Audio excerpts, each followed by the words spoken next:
విద్యార్థిని విద్యార్థులారా, నవభారత నిర్మాణ కార్మికులారా, అందరికీ గుడ్ మార్నింగ్.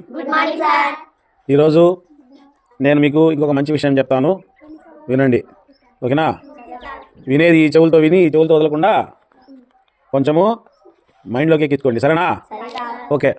ఈరోజు నేను చెప్పబోయేటువంటి విషయం ఏంటంటే, చాలామంది పిల్లలు తరచుగా కడుపు నొప్పి, అనారోగ్యం, అలాగే జ్వరం, వాంతులు ఇటువంటి సమస్యలతో బాధపడుతూ ఉంటారు. దానికి కారణం ఏమిటి?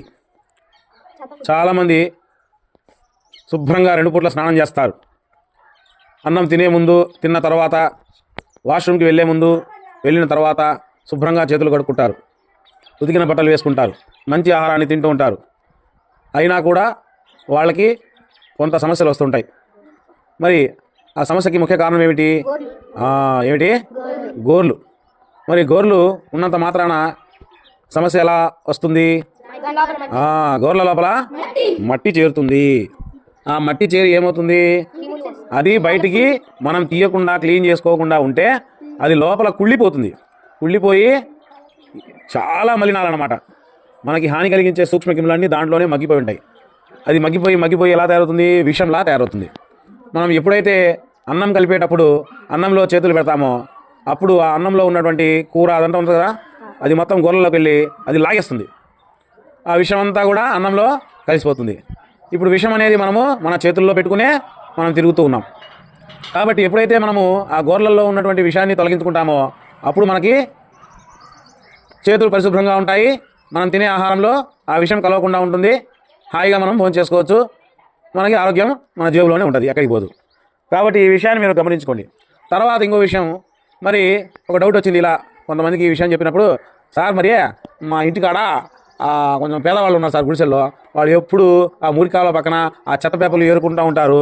మరి వాళ్ళు అట్లా శుభ్రం చేసుకోరు, మరి అట్టంటే అట్టుంటారు, తింటూ ఉంటారు. మరి వాళ్ళకి ఏం కాదు కదా, మరి మనకే ఎందుకు అవుతుంది అని ఒక బుడ్డో డౌట్ అడిగిండు. విషయం ఏంటంటే, నిజానికి మన శరీరంలో వ్యాధి నిరోధక శక్తి అని ఒకటి ఉంటుంది. దాన్ని ఇంగ్లీష్లో ఇమ్యూనిటీ పవర్ లేదా రెసిస్టెన్స్ పవర్ అని అంటారు.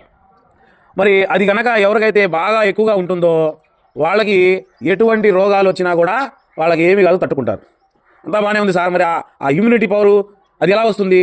అది ఎలా వస్తుందంటే, అది 2 విషయాల ద్వారా మనకి రెసిస్టెన్స్ పవరు వస్తుంది. ఒకటి ఏంటంటే, మనము శారీరక శ్రమ చేయాలి.